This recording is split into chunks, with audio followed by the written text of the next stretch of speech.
The Joe Rogan Experience. We should fill people in on exactly what we're talking about. So we're talking about a skeleton that was discovered that is 1.2 million years older than Lucy. Is that correct? The skeleton is, it's 4.4 million years old. The oldest known human relative. Well, it's the oldest known skeleton. And actually, this is an important distinction I should make. So, like I said before, skeletons are rare. This is the oldest skeleton. There are 3 other members of the human family that are older. But the thing is, they're much more fragmentary. They're not anywhere near as complete. Like there's another one from Ethiopia found by the same team that found the skeleton we're talking about.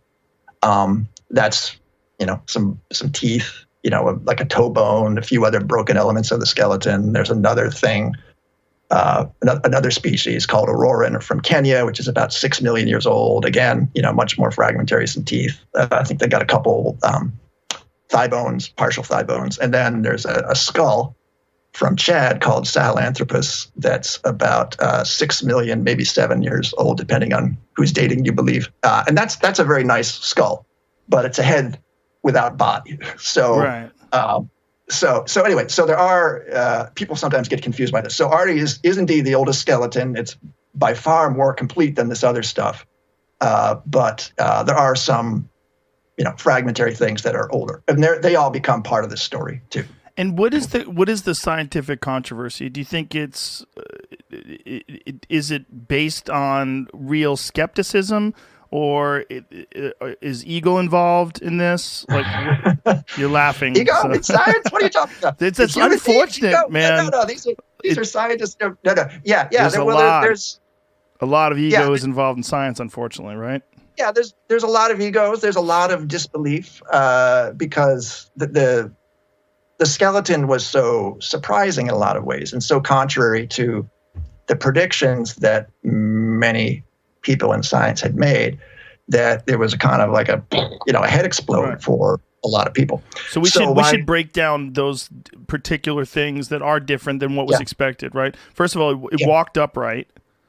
Yeah, so it walked upright. So it's primitive. I mean, if you saw, if we could go back in a time machine and look at it, this thing, the species name is Ardipithecus ramidus. That's kind of a mouthful, but Ardi is the individual skeleton that they found. That's the individual, like you're Joe. You're the individual, and your species is Homo sapiens. That's how you think about this. Ardipithecus ramidus species, Ardi, the individual skeleton. So. So the interesting revelations with it is it has upright posture, so it's standing upright, but it's still got the opposable toe. So this is a creature that was in the trees, clearly climbing, but and also appears to be upright, walking with this opposable toe. So everyone knows that sometime deep in the human past there was some kind of arboreal ancestor, some kind of ape. But, the question has always been, well, what kind of ape? Does it look like a modern ape, or does it look like, something we've never seen before? And so the surprising thing about Ardi is it's actually quite different than the living apes. So it's got this opposable toe, walks upright. Are the proportions, when chimps have shorter legs than they have arms, is Ardi's proportions similar to that? No, Ardi. I mean, it's certainly more ape-like than any of us. But there's a couple interesting things about its proportions. So all the other living apes have longer arms than they do legs, because they spend a lot of time climbing. That's long arms, and they have they're different proportions, but they all have that in common. They got longer forelimbs than hind limbs. Ardi was a big surprise because it actually had longer legs than forelimbs. I mean, it definitely has bigger hands, has longer arms than we do, but that was a surprise, at least was to me, and I think to at least some of the researchers. And I was talking before about these kind of surprises that appear after the fact. Well, that was one, because the bones are broken. These guys on this research team, it's called the Middle Outwash Research Project. they spent a lot of time, reconstructing this and then estimating, what are the lengths of the pieces that are not there, and then run all kinds of regressions and a lot of calculations and stuff. But so that revelation was sort of a delayed bombshell, if you will, that it actually had these limb proportions that were more like a biped. And so our legs are longer. Chimps have longer arms. So is this does it have almost equal length arms and legs? Jamie actually just put a photo of it up here, and I'm getting a chance to take a look at it. Oh, it's fascinating. So it has long legs, almost like a person, but longer arms than we do. Yeah, longer arms than we do for sure. I think I don't remember the exact name, but I think the calculation they did was that legs are. I think the arms. Yeah, I want to say it's like 90-something%. So it's pretty close to 1-to-1 of length, but indeed the arms are a bit shorter. So the surprising part was that it didn't walk at all on its knuckles, that it was that old. Yeah. So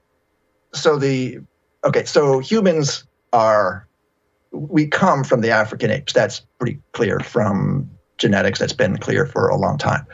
There are two main groups of African apes. There's gorillas and there's chimps.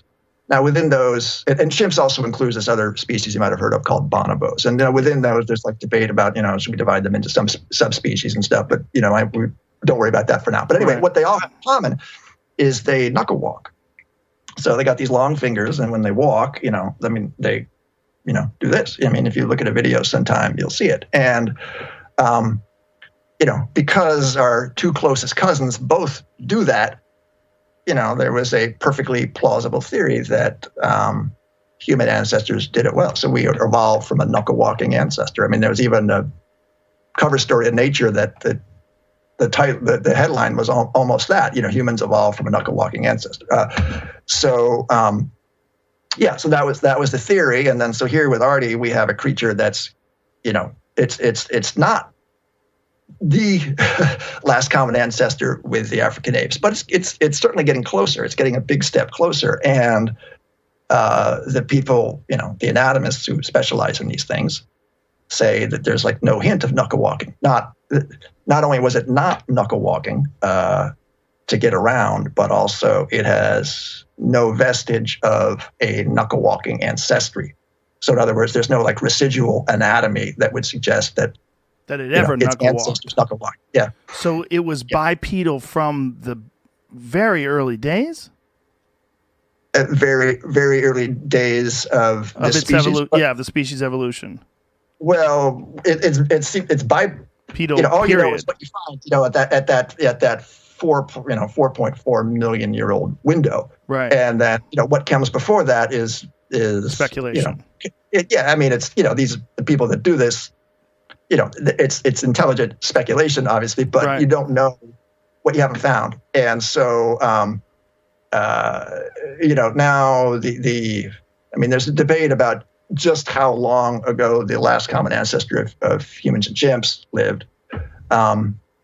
It's probably at least, anywhere from 1.5 million years before Ardi to, some estimates put it even further back than that. So, there's another school of thought that's kind of emerged that says, well, it still could be a knuckle-walking ancestor, that gave rise to humans and Ardi, but it just, all the stuff had disappeared by the time you got to Ardi. Anyway, that's kind of a counter-argument that we can get more into that later. I don't want to get too esoteric on you, but it seems so fascinating that it has these really long arms, but that there's no evidence whatsoever of not only knuckle walking in that species, but knuckle walking as an ancestry.